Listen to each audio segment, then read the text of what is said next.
Hello, Mr. Ralston.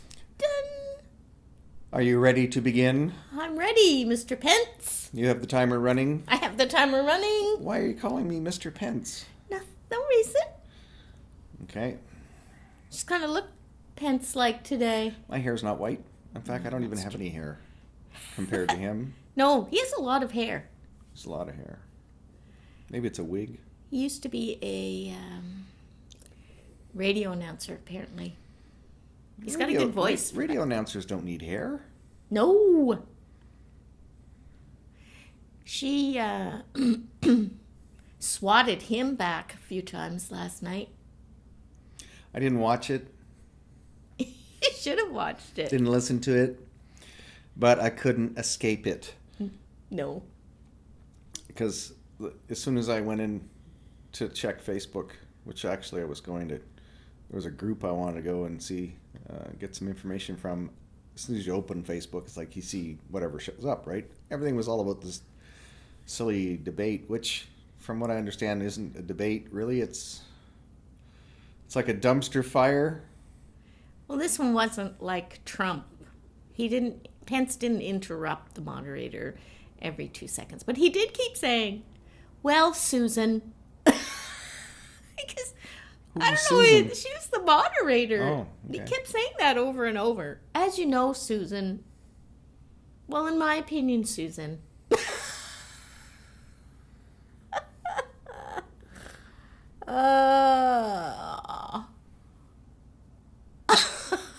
Here, let me take that fly off your head. So, Pence says, had a fly on his head for 2 minutes.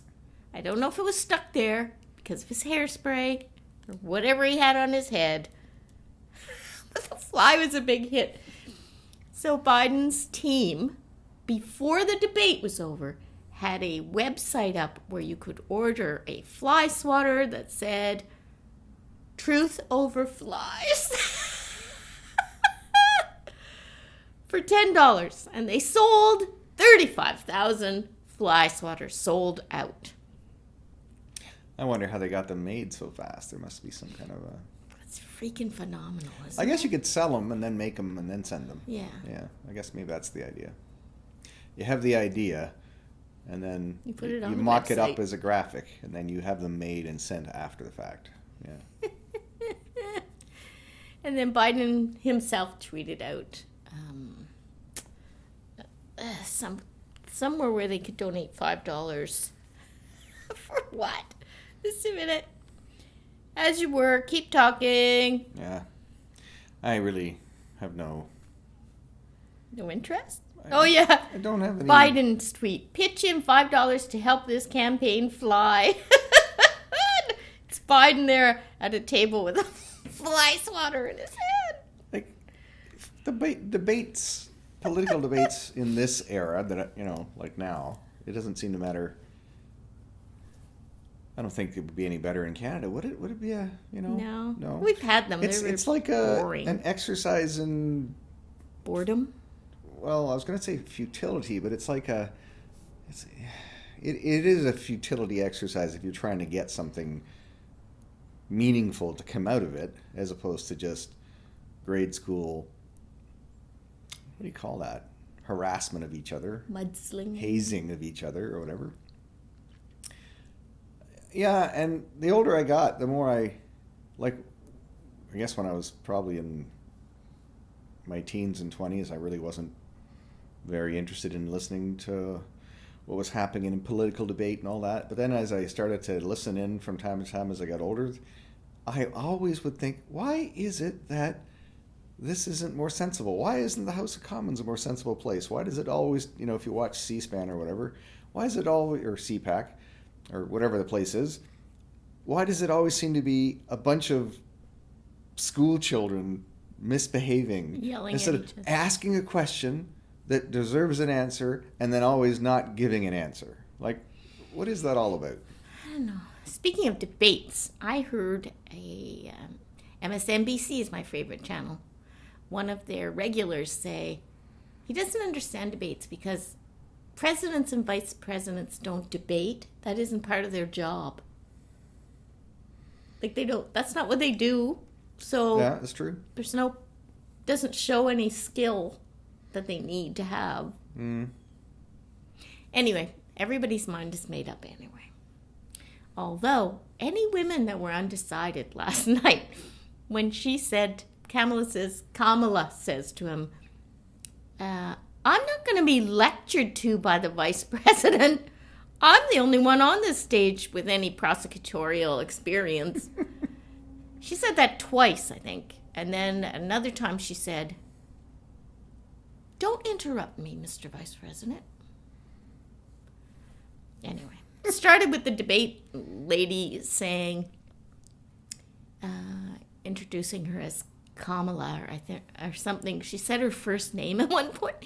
And she says, oh, I'm sorry. And she said, it's all right. You can call me Kamala. And the debate head says, no, that's not my place. You're Senator Harris.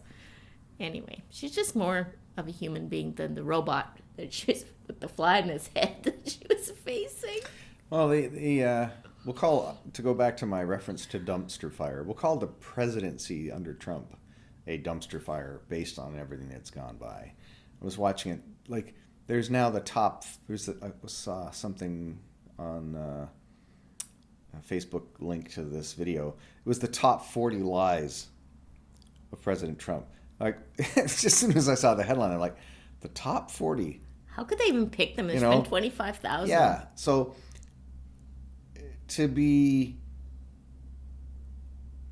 how does anyone take politics seriously when the lying is so overt and almost proudly done?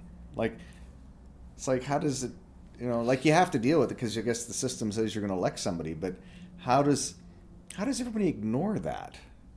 Well, how do they when the reporter is in the press briefing, and he's reading what Trump says to him, and he refutes it. No, I didn't say that. Like, he's got the text. Yeah. How does somebody, like, I have had a couple of situations in my life where you've totally caught someone in a lie and they can't own it. I've seen that, but I always have the impression that everybody in that situation is, who's observing, they all know it's a lie. They're not going to pretend it's not a lie. But even in real life, there's no consequence. Like, the person who's a liar doesn't, I don't know, get banished from the room. Like, okay, that's it. Time out for you. You've been caught lying. You must leave. Like, why isn't that part of human culture? Like, oh, you're a liar. You must leave. You cannot be part of this group. You will have to be away for a while.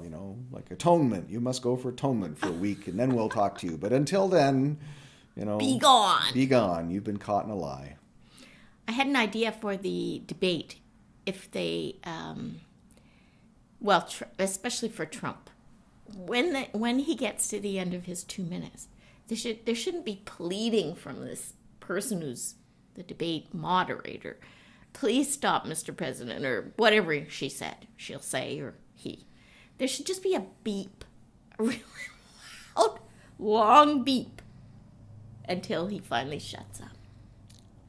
Because he's going to take an extra 30 seconds anyway. Why not have a 30-second beep? I like just turn off the mic. Yeah, I like that too. Your time ends. You see the countdown timer, doot, doot, doot, doot, doot, and at the end of it, it's on the table. Maybe the camera can't see it, but it's this off air. It just comes on off air. No point in keep talking. And when the other person has their 2 minutes, then his is off. Also. Yeah. But there's something. What did that alarm mean? Anything? It means we're at 8 minutes, so you can wrap up. I'll let you do the wrap up. Yeah, there's something about people wanting to watch people in this kind of a argumentative, stomping on each other, insulting each other, contradicting each other, lying, trying to catch me in a lie. I'm trying to not be caught in a lie. People like to watch that stuff. which is probably why. It's like a reality TV show. People want to watch debates that are like reality TV shows. I don't know how that in any way helps select an effective government. I can't see how it could. I don't think it would help change any minds. Except the Trump one. He interrupted the moderator 145 times in an hour and a half. That's it, that's all. Uh-oh.